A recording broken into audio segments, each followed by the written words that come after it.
যদি আজকে বের হতে একটু দেরি হয়ে গেল, কুলফি পাবো কিনা তারও কোনো নিশ্চয়তা নাই। অফিস থেকে বের হতে হতেই সময় চলে যায়।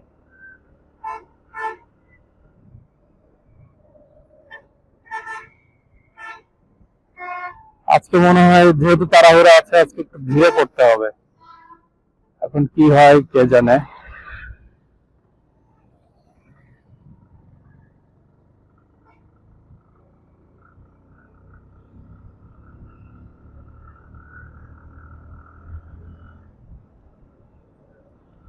আজকে অনেকটা সাডেন প্ল্যান, গতকালকে যাওয়ার কথা ছিল কিন্তু আমরা কেউ যাইতে পারি নাই বা যাইনি,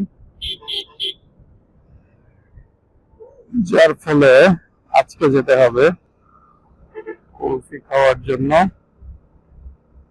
এখনো প্রায় কয় কিলোমিটার হবে? কয় কিলোমিটার হবে?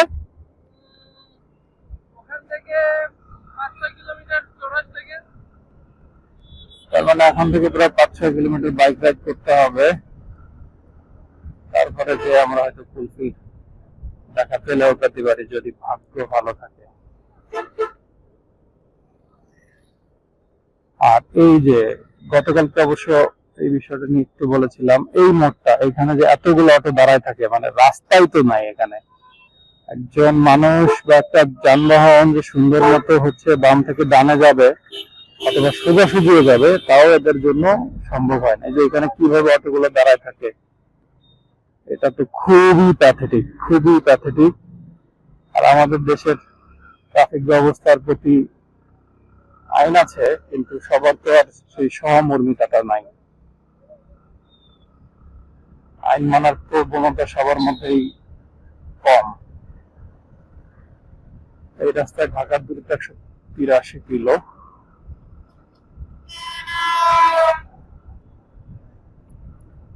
তারপর ওয়ান ওয়ে রাস্তার একটা সুবিধা আছে, এইখানে সেই সুবিধাটা পাওয়া যায়। আর এই যে এইখানে একটু এখন মোটামুটি খুব হ্রাস পাওয়া যায়। আর এটা হচ্ছে আমাদের বাম পাশে কুষ্টিয়া পৌর বাস টার্মিনাল। এইখানে বাসগুলো এমন ভাবে ওঠে, মানে ওদেরই রাস্তা, আর বাকি সবাই ওদেরকে দেখে চলতে হবে, ওরা দেখে রাস্তায় হয়ে উঠবে না। এখানে বাস ড্রাইভারদের যে নিয়ম মানার প্রবণতা, সেই প্রবণতাও অনেক কম।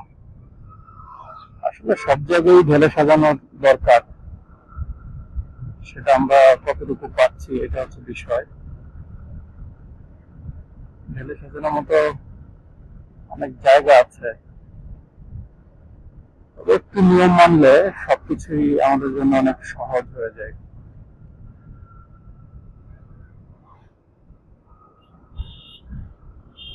বললাম আজকে রাশ আছে। এই যে অটো, একটা ভ্যান ওভারটেক করছে, কারো দিকে না তাকায়, স্লো স্পিডে যান, সে তার মতো খেয়াল করে সুন্দর মতো আগাবে, সেটা না করে নিয়ম নীতি তোয়াক্কা করাই না। আর এটা হচ্ছে মোল্লাতে ঘুরি একটা মোড়। এইখানেও এই যে ডান পাশ থেকে সাইকেল নিয়ে, মানে আমাকে কোনো দাম দিচ্ছে না, ওকে দাম দিয়ে আমার চলতে হবে, এই হচ্ছে অবস্থা। আমি যাচ্ছি হাইওয়েতে, সে হাইওয়ে ক্রস করছে তার নিজের মতো করে। এই হচ্ছে অবস্থা। মানুষের ধৈর্য, রাস্তায় উঠলে ধৈর্যটা হচ্ছে অনেক বেশি ইম্পর্টেন্ট। কারণ মাত্র 1 সেকেন্ডেরও কম সময় অনেক সময় বড় ধরনের দুর্ঘটনা হয়, কারণ আল্লাহ কপালে রাখলে যে কারো হতে পারে। ধৈর্য ধরলে, আল্লাহ ধৈর্যশীলকে যেহেতু পছন্দ করেন, ধৈর্য ধরলে তার সে ধৈর্যের সুবিধাটা পেয়ে যায়। আজকে একটু লাইট কম, ক্যামেরা মোটামুটি ভালোই আলো মনে হচ্ছে, লাইটিং কন্ডিশন।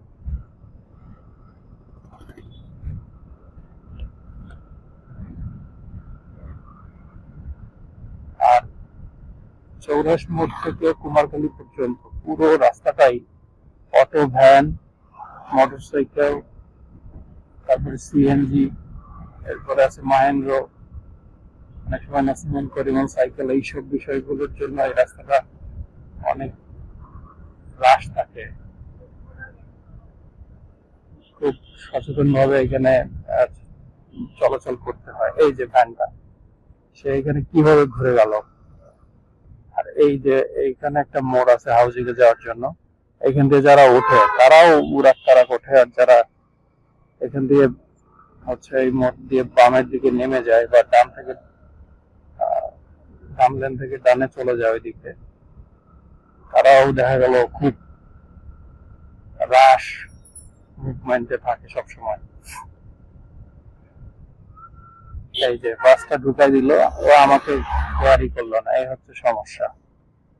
এইটা তো একদমই ঠিক না। রাস্তায় সবাই সমান।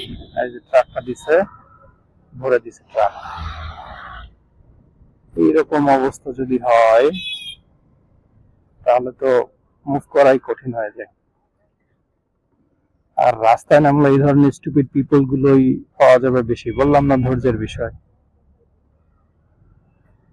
ধৈর্য ধরলে আমরা ফিরে যেতে পারবো ইনশাল্লাহ, আর ধৈর্য না ধরলে গন্তব্য হচ্ছে দুইটা, হসপিটাল না হয় কবর। আল্লাহ মাফ করুন। আর ওভারটেকিং প্রবণতাটা অবশ্যই খারাপ। আমিও চেষ্টা করি নিজেকে অ্যাভয়েড করে চলার আর কি। যখন সুযোগ পাবো তখন যাই।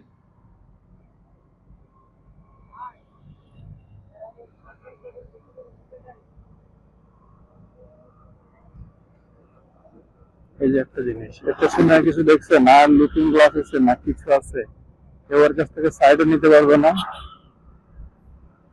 আরে কাউকে সাইড দিবে না, আমাদের নিজের রিস্কে হচ্ছে সাইড নিতে হবে। আর এই যে ট্রাকটা হয় উপর দিয়ে সে পুরোপুরি যাবে, না বাম লেনে থাকুক। যারা স্লো স্পিডি বা যারা হচ্ছে ছোট গাড়ি, তারা ডান দিয়ে চলে যেতে পারে, যাতে মাঝখান দিয়ে চলছে। এই হচ্ছে সবার অবস্থা। এরকম প্যাথারিক অবস্থা হলে যাওয়া যাবে? যাওয়া যাবে না।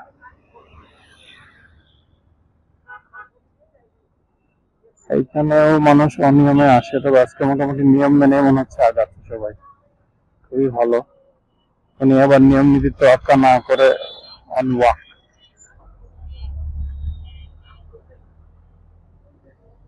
যাই, আস্তে ধীরেই যাই। আজকে আমরা বললাম কুষ্টিয়ার বিখ্যাত কুলফি খাওয়ার জন্য 5 থেকে 7 কিলোমিটার রাস্তা পাড়ি দিচ্ছি। কুলফির স্বাদটা ভালো, আর প্রচন্ড গরম পড়েছে কুষ্টিয়ায়। গরম থেকে বাঁচার জন্য ঠিক না, এমনিতে একটু বাইরে ঘোরারও দরকার আছে, সেই কারণেই আজকে বের হয়ে যাওয়া। অনেকদিন বের হওয়া হয় না রমজানের পর। রমজানে তো বের হওয়া হয়নি দীর্ঘ একটা সময়। সন্ধ্যার পর অফিস শেষে অবশ্য ইও পাওয়া যায় না, সানলাইটটা পাওয়া যায় না। আজকে বের হতে একটু দেরি হলো,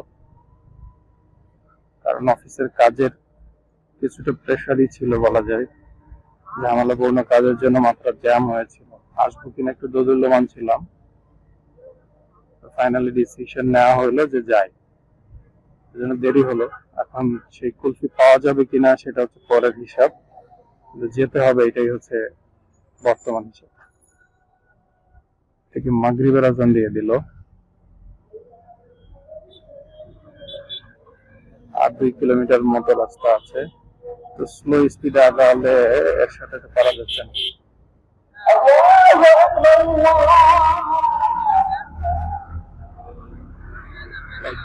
অবশেষে ওভারটেক করতে সমর্থ হলাম। ও না যাচ্ছে নিজে আগায়, আর না ছাড়ছে আমাদের, যে কারণে পারা যাচ্ছিল না, ওভারটেক করতে হলো। এটা বলছে একটা দুর্ঘটনা প্রবণ জায়গা, আজকে মনে হয় এখন ওভারটেক করা যাবে। বের হয়ে গেছে আলহামদুলিল্লাহ। আগানো যাচ্ছে না।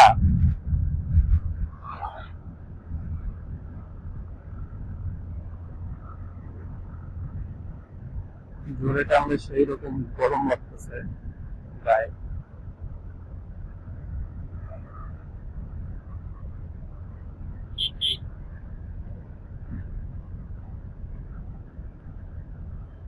এলইডি লাইট গুলো খুবই খারাপ।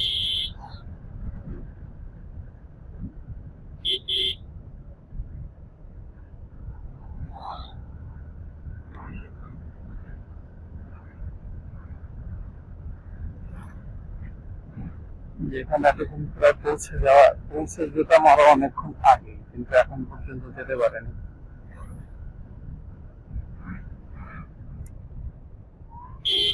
এই ট্রাক ভরে দিল। ছোট গাড়িতে আসলে কেউ দাম দিতে চায় না, এটা একটা সমস্যা হাইওয়েতে।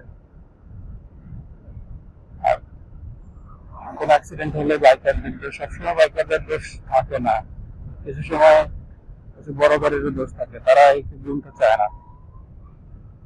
যারা নিয়ম মানে তাদের জন্য তো কোনো অসুবিধা নাই। আমি চেষ্টা করি যেহেতু ট্রাফিক আইন আছে সেগুলো মেনে চলার, কিন্তু বিশেষ করে ট্রাক ড্রাইভাররা, অনেক সময় বাস ড্রাইভাররা, ট্রাক ড্রাইভাররা কিছু কিছু ক্ষেত্রে বেশ ভালো। তারা একটা নির্দিষ্ট গতি মেনটেন করে, কারণ তারা পুরো বাংলাদেশ ঘুরে বেড়ায়। বাস ড্রাইভাররা হচ্ছে অনেক সময় রাশ মুভ করে। আমরা প্রায় সামনে টোল প্লাজা, আমরা প্রায় নদীর কাছাকাছি চলে এসেছি।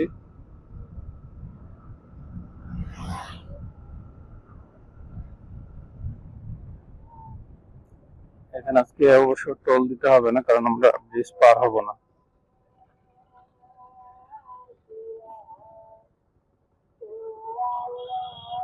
ওদেরকে বলতে হবে। এখানে কুলফি খাবো। কি টাকা দিচ্ছেন কেন?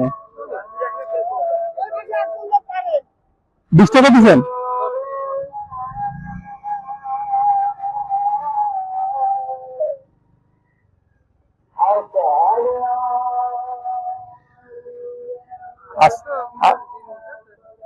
এই যে আছে মনে হয়, আমরা কুলফির কাছাকাছি চলে এসেছি।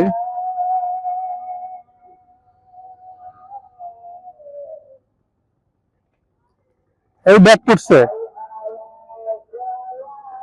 অবশেষে আমরা পৌঁছালাম কুলফির কাছে। কুলফির কি অবস্থা? আছে মামা?